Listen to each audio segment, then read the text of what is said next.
Hello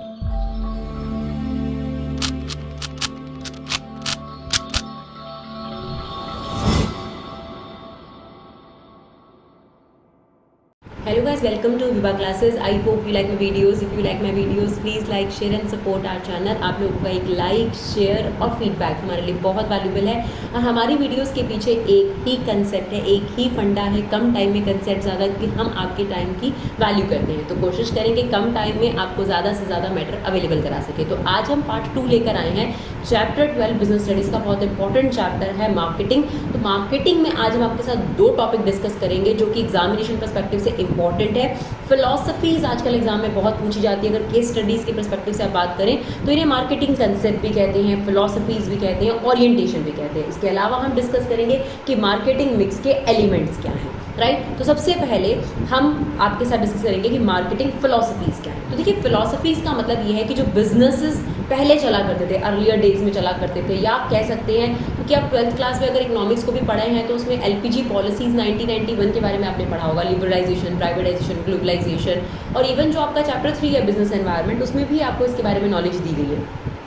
तो इससे पहले तक हमारी जो इकॉनमी थी काफ़ी क्लोज्ड इकॉनमी थी, यानी कोई कॉम्पिटिटर्स नहीं थे, बहुत ही कम कंपनीज हमारे देश में थी। तो जब कंपनीज ही नहीं थी, कस्टमर के पास चॉइसेस ही नहीं थी, तो बहुत सिंपल सा फंडा था कि भाई बना लो माल, बड़े आराम से बिक जाएगा, क्योंकि कंपटीशन तो है नहीं। डिमांड करने वाले बहुत थे लेकिन सप्लाई करने वाले बहुत कम थे।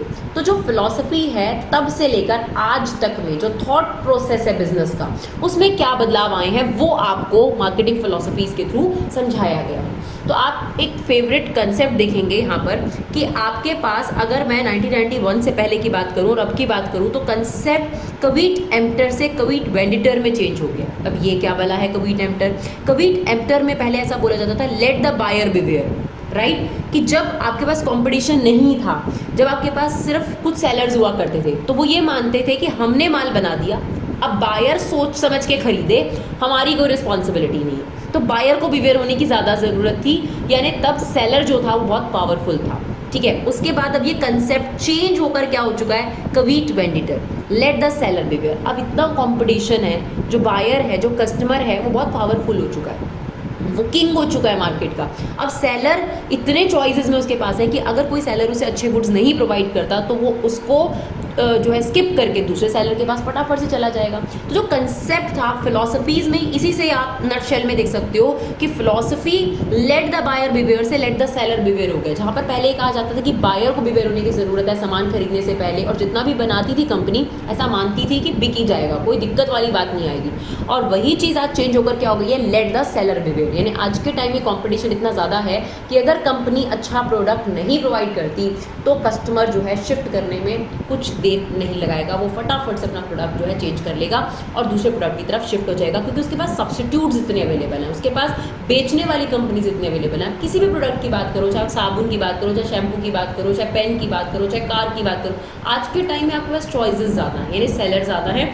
तो जो कंसेप्ट है, जो फिलॉसफीज हैं, जो ओरिएंटेशन है, कंसेप्ट जो है मार्केटिंग का चेंज हो चुका है। एक मैनेजर की थॉट प्रोसेस चेंज हो गई है, उसे भी पता है, पहले था let the buyer beware, now that is let the seller beware. तो हम स्टार्ट करते हैं, आपके पास क्या फिलॉसफीज हैं। तो सबसे पहली फिलॉसफी है जो पहले एकदम स्टार्टिंग में जब बिजनेस स्टार्ट हुआ था तो क्या थॉट प्रोसेस था, तो प्रोडक्शन कंसेप्ट। तो अगर मैं इसका कीवर्ड आप लोगों को दूँ ना, तो क्वांटिटी, बस यहाँ पर क्वांटिटी पर सारा फोकस था। यानी माल बनाओ ज़्यादा से ज़्यादा माल बनाओ, सस्ता बनाओ। मतलब अगर मैं बिजनेसमैन हूँ तो मेरा काम सिर्फ इतना है कि यार बल्क में खरीदो, कच्चा माल बल्क में बनाओ, इकोनॉमीज ऑफ स्केल मिलेगी, क्योंकि आप बल्क में खरीदोगे तो सस्ता मिलेगा, ठीक है ना, और उसे सस्ता बनेगा भी माल, तो अफोर्डेबल हो जाएगा कस्टमर के लिए। तो सिर्फ बनाओ, कोई दिक्कत नहीं बेचने की, क्योंकि उस टाइम ऐसा होता था डिमांड ज़्यादा होती थी सप्लाई से। तो during earlier days demand is greater than supply, तो सेलिंग को कोई प्रॉब्लम ही नहीं थी, कोई मार्केटिंग करने की ज़रूरत नहीं, कोई एडवर्टीजमेंट करने की ज़रूरत नहीं, कोई क्वालिटी पे फोकस करने की ज़रूरत नहीं, सिर्फ बल्क में माल बनाओ, बल्क में खरीदो, बल्क में माल बनाओ। तो focus of the business on the quantity of the product, कि ज़्यादा माल बनाओ, लार्ज स्केल पे प्रोड्यूस करोगे तो उसी से ही आपका प्रॉफिट क्या हो जाएगा, मैक्सिमाइज हो जाएगा। तो प्रोडक्शन कंसेप्ट में मेन फोकस सिर्फ था कि अवेलेबल करा दो और अफोर्डेबल प्रोडक्ट होना चाहिए, यही आपके पास सक्सेस का जो है उस टाइम फंडा हुआ करता था। तो जो पहला कंसेप्ट है प्रोडक्शन कंसेप्ट, उसका फोकस किस बात पे था, लार्ज क्वांटिटी में माल बनाओ, अफोर्डेबल प्रोडक्ट बनाओ और अवेलेबल कराओ, कस्टमर अपने आप उसे बाय करेगा। फिर ये फिलॉसफी धीरे धीरे चेंज हुई। अब ये फिलॉसफी चेंज होकर हो गई द प्रोडक्ट कंसेप्ट। ध्यान से रखना, पहले था प्रोडक्शन कंसेप्ट कि ज़्यादा से ज़्यादा माल बनाओ, प्रोडक्शन करो। अब ये चेंज हो गया, कंपटीशन बढ़ गया। मान लेते हैं कि 1991 में आपने लिबरलाइज्ड हो गए, प्राइवेटाइजेशन अलाउ कर दिया, तो और कंपनीज आ गई, है ना। जब कंपनीज आ गई धीरे धीरे तो कंपटीशन बढ़ने लगा, यानी सप्लाई कहीं ना कहीं इंक्रीज हो गई। तो अब माल बेचना उतना आसान नहीं रहा जितना पहले था अर्लियर डेज में।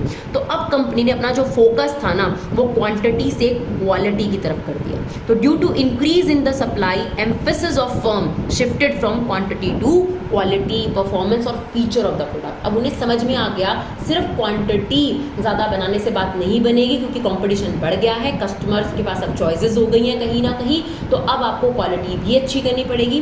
तो आप ये समझ सकते हैं कि इसका जो फोकस था वो क्वांटिटी से कहाँ चला गया, क्वालिटी पर। यानी आप क्वांटिटी तो बनाओगे, जो अफोर्डेबल बनाना है वो तो करना ही करना है आपने, बट क्वालिटी भी अच्छी करो, तभी कस्टमर आपके प्रोडक्ट को बाय करेगा। नहीं तो आपके पास जो कस्टमर है उसके पास चॉइसेस है कि वो दूसरे पे चला जाएगा। तो पहला क्या कंसेप्ट था, पहली क्या फिलॉसफी थी, प्रोडक्शन कंसेप्ट, जो कहती है लार्ज माल बनाओ, लार्ज क्वांटिटी में माल बनाओ, अफोर्डेबल हो और अवेलेबल हो जाए, बस इतना ही काफ़ी है, सेलिंग में कोई प्रॉब्लम नहीं। दूसरा आ गया प्रोडक्ट कंसेप्ट, जो कहता है कि क्वालिटी भी बढ़िया करनी पड़ेगी। फिर और कंपटीशन आ गया, क्योंकि आप लिबरलाइज तो हो ही चुके थे, और कॉम्पिटिटर्स बढ़ गए और सप्लाई बढ़ गई, अब लार्ज नंबर ऑफ सेलर्स हो गए। अब उनको ऐसा लगने लगा कि जब तक हम कस्टमर्स को परसुएड नहीं करेंगे, यानी मनाएंगे नहीं या किसी भी तरीके से उनको इन्फ्लुएंस नहीं करेंगे, अट्रैक्ट नहीं करेंगे अपने प्रोडक्ट की तरफ, तब तक माल नहीं बिकेगा। क्योंकि अब बहुत सारे सेलर्स हैं, सब लोग सेम तरीके के माल बना रहे हैं। तो अब बहुत ज़रूरी हो गया कि आप कस्टमर को अपने प्रोडक्ट की तरफ अट्रैक्ट करो और परसुएड करो। परसुएड करने का मतलब उन्होंने मनाना कि आपको इस प्रोडक्ट को खरीदना चाहिए। तो आप कोई भी ऐड देखते हो, क्या होता है उससे, कई बार आपको डिमांड नहीं भी होती, लेकिन आप ऐड देखकर, एडवर्टीजमेंट देखकर अट्रैक्ट हो जाते हो और आपको लगता है कि यार आपको इस प्रोडक्ट की ज़रूरत है। बहुत बार ऐसा फेस करने को देखने को मिलेगा आपको। परफ्यूम खास तौर पर आप देखेंगे, बच्चों को देखिए, कोई प्रोडक्ट आप जैसे उसकी ऐड देखेंगे वो हमें ये बाय करना है। तो आप ये देखिए कि जो कंसेप्ट है वो बदल गया और कहा गया कि आपको एग्रेसिव सेलिंग टेक्निक फॉलो करनी पड़ेगी।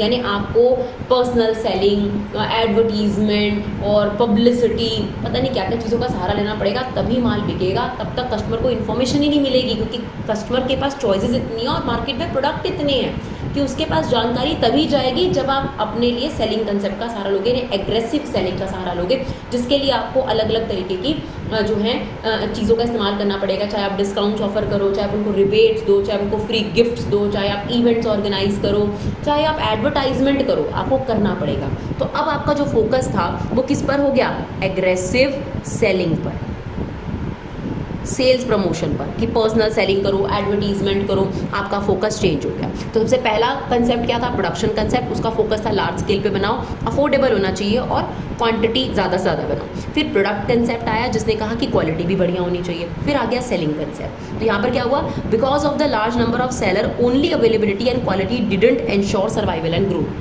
कंपटीशन बढ़ गया। तो ऐसे केस में बिजनेस की फिलॉसफी चेंज हो गई। अब बिजनेस को लगने लगा कि कस्टमर को अट्रैक्ट करने के लिए परसुएड करना बहुत ज़रूरी है, और परसुएड करने के लिए हमें एग्रेसिव सेलिंग टेक्निक्स का सहारा लेना पड़ेगा, जिसमें बहुत सारी चीज़ें आती हैं, जिसे हम पढ़ेंगे प्रमोशन मिक्स के अंदर, जिसमें हम पढ़ेंगे एडवर्टाइजमेंट होती है, सेल्स प्रमोशन होती है, पर्सनल सेलिंग घर घर जाके बेचना होता है, डिस्काउंट ऑफर करो, रिबेट दो, क्वांटिटी गिफ्ट दो, किसी भी तरीके के लालच चीज़ें दो, इंसेंटिव्स दो, ताकि कस्टमर आपके प्रोडक्ट को बाय करे। ये हमारी फिलॉसफी चेंज हो गई, सेलिंग कंसेप्ट। फिर और चेंज आया और कंपटीशन बढ़ गया, बहुत सारे कस्टमर्स हो गए। अब आपका कंसेप्ट चेंज हो गया, मार्केटिंग कंसेप्ट, जहाँ पर ये कहा गया सिर्फ क्वांटिटी अच्छी कर देने से, मतलब अफोर्डेबल बना लेने से, प्राइस बढ़िया हो गया, ठीक है, क्वालिटी भी बढ़िया हो गई, आपने कस्टमर को अपनी ब्रांड के बारे में नॉलेज भी दे दी, उसकी पैकेजिंग भी अच्छी है, उसकी ब्रांडिंग भी अच्छी है, सब चीज़ अच्छी है, लेकिन जब तक आप कस्टमर को सेटिस्फाई नहीं कर पाओगे ना, कस्टमर की नीड को पहचान कर उसको सेटिस्फाई नहीं कर पाओगे, आपका प्रोडक्ट अब नहीं बिकेगा। तो अगर आपको अपना प्रॉफिट मैक्सिमाइज करना है तो आपको 4 P's पर ध्यान देना पड़ेगा। प्रोडक्ट तो बढ़िया होना ही चाहिए भाई साहब आपका, उसकी पैकिंग, उसकी क्वालिटी, उसकी क्वांटिटी, सब तो चीज़ें होनी चाहिए, उसका प्राइस भी अफोर्डेबल होना चाहिए। आपको प्रमोशन भी करनी पड़ेगी, प्रमोशन मतलब आपको सेल्स के लिए एग्रेसिव सेलिंग का सहारा भी लेना पड़ेगा, साथ ही साथ उसको सही समय पर जो है सामान भी पहुंचाना पड़ेगा।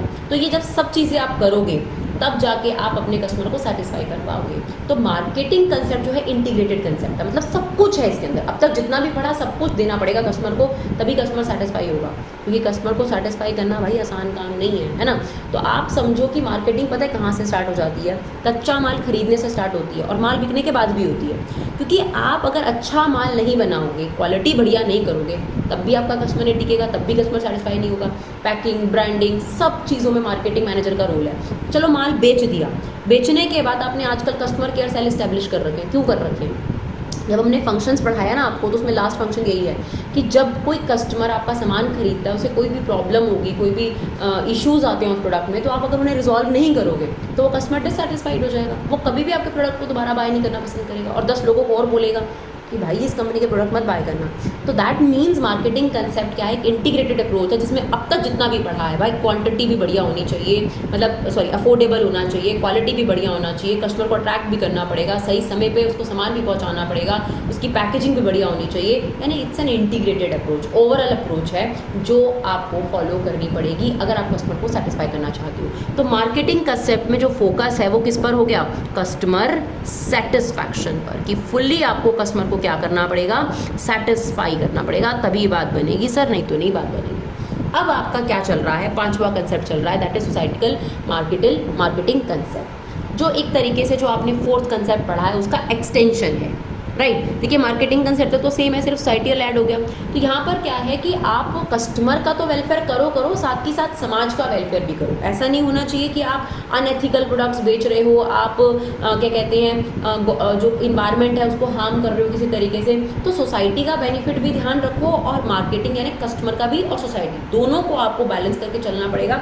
ऐसा नहीं कि कस्टमर को खुश करने के लिए आप अपने सोसाइटी को हार्म पहुँचाओ। जैसे कि एग्जाम्पल के तौर पर आप बहुत सारे प्रोडक्ट्स देखते हैं कि जो प्रोडक्ट्स हैं वो बहुत सी प्लास्टिक थैलीज़ में या फिर ऐसे प्लास्टिक रैपर्स में पैक करके दिया जाता है ताकि उसे अट्रैक्टिव बनाया जा सके। अब देखिए जो प्लास्टिक होता है वो आपको पता है कि वो डिस्पोज ऑफ नहीं होता है एनवायरनमेंट से, तो आप कस्टमर को अट्रैक्ट करो और दूसरी तरफ आप सोसाइटी को हार्म करो। तो इस तरीके के प्रोडक्ट्स तैयार करो जिससे सोसाइटी को भी हार्म ना हो और कस्टमर को भी आप सेटिस्फाई कर सको। That is what this 5th concept says. तो आप देखिए कहाँ पर आपकी फिलॉसफी चेंज होकर आ गई। सबसे पहली कौन सी थी?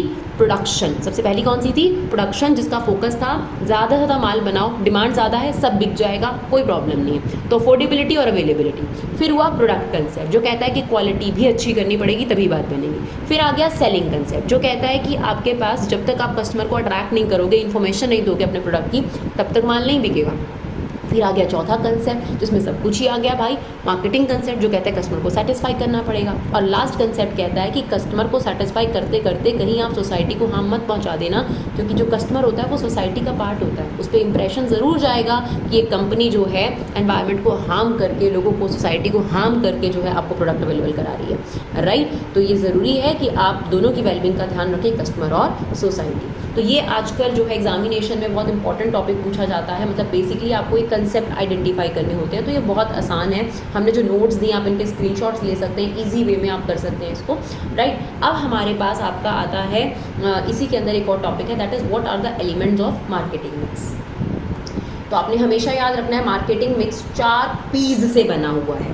4 P's से आपके पास मार्केटिंग बनी है, यानी एक मार्केटिंग मैनेजर को ये 4 P ठीक करने पड़ेंगे, बढ़िया करने पड़ेंगे, तभी उसका कस्टमर सेटिस्फाइड होगा। That 4 P's are product, price, place and promotion. Product, price, place and promotion. यहाँ पे थोड़ा स्पेस कम था तो हमने भी पीछे लिखा है इसको, तो ये याद रखना है, प्रोडक्ट, प्राइस, प्लेस और प्रमोशन।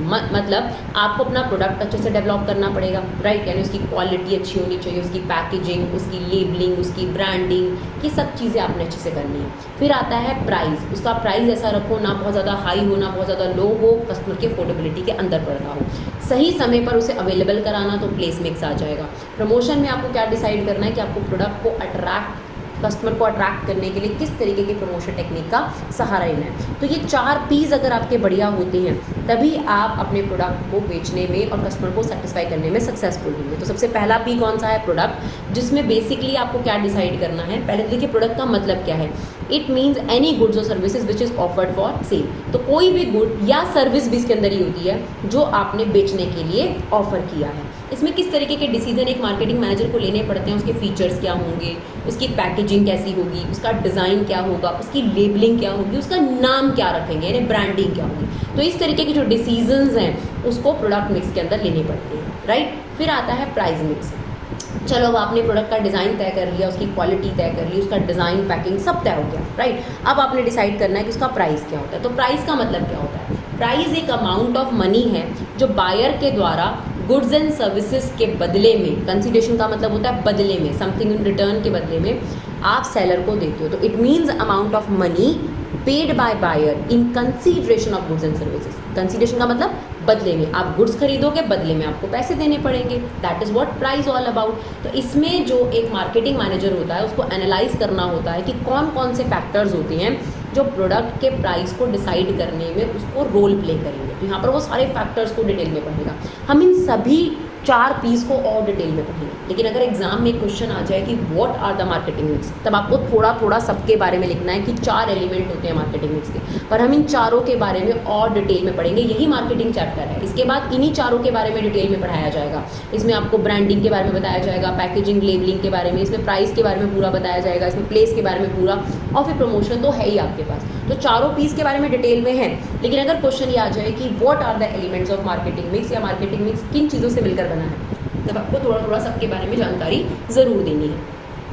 तो दूसरा जो हमारे पास पी आता है वो प्राइस, जिसमें हम ये डिसाइड करते हैं कि प्रोडक्ट का जो प्राइस है वो किन फैक्टर्स पर डिपेंड करता है। प्राइस को डिसाइड करने की स्ट्रैटेजी भी हम इसी के अंदर तय करते हैं, जिसमें हम 2 स्ट्रैटेजीज डिस्कस करेंगे। एक होती है स्कीमिंग स्ट्रैटेजी। कौन सी है? स्कीमिंग। इसको हम बाद में भी पढ़ेंगे, अभी आप सिर्फ समझ लीजिए क्योंकि ये सिर्फ ओवरव्यू है उसका चैप्टर का। तो स्कीमिंग स्ट्रैटेजी में क्या होगा, कंपनी पहले हाई प्राइस रखती है और फिर धीरे धीरे लो कर देती है, स्किनिंग कर देती है, मतलब कम कर देती है उसको, स्कीमिंग कर देती है।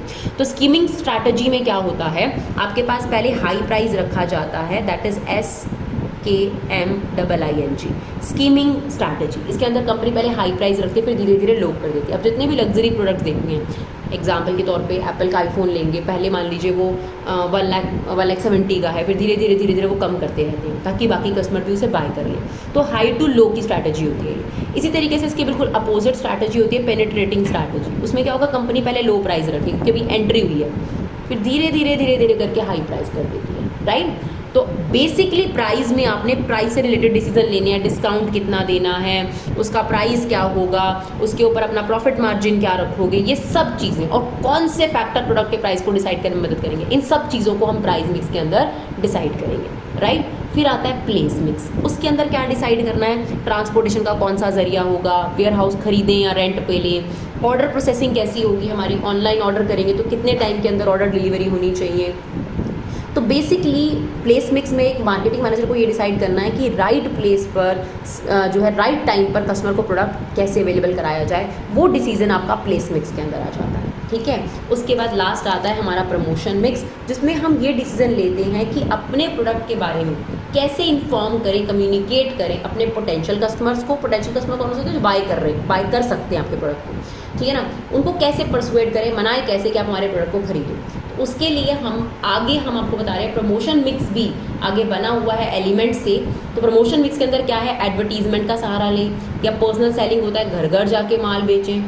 सेल्स प्रमोशन दूसरे शब्दों में लालच होता है, डिस्काउंट दे दो, रिबेट दे दो, फ्री गिफ्ट्स दे दो, सैंपल दे दो, ये सेल्स प्रमोशन होता है। पब्लिसिटी कर दो अपने प्रोडक्ट की, या पब्लिक रिलेशन में बेसिकली प्रेस के थ्रू प्रेस कॉन्फ्रेंस करके अपने प्रोडक्ट के बारे में नॉलेज दे दो। तो बेसिकली प्रमोशन मिक्स में हमें ये डिसाइड करना है कि अपने प्रोडक्ट के बारे में कस्टमर को कैसे इन्फॉर्म करें, कैसे कम्युनिकेट करें। उसके लिए हम इन 5 में से किसी एक का सहारा ले सकते हैं या कॉम्बिनेशन का भी सहारा ले सकते हैं। तो ये थे आपके पास एलिमेंट्स ऑफ मार्केटिंग मिक्स, जिसमें आपके पास 4 एलिमेंट हैं। प्रोडक्ट में हम ये डिसाइड करेंगे उसकी क्वालिटी, उसके फीचर्स, उसका डिज़ाइन, उसकी लेबलिंग क्या होगी।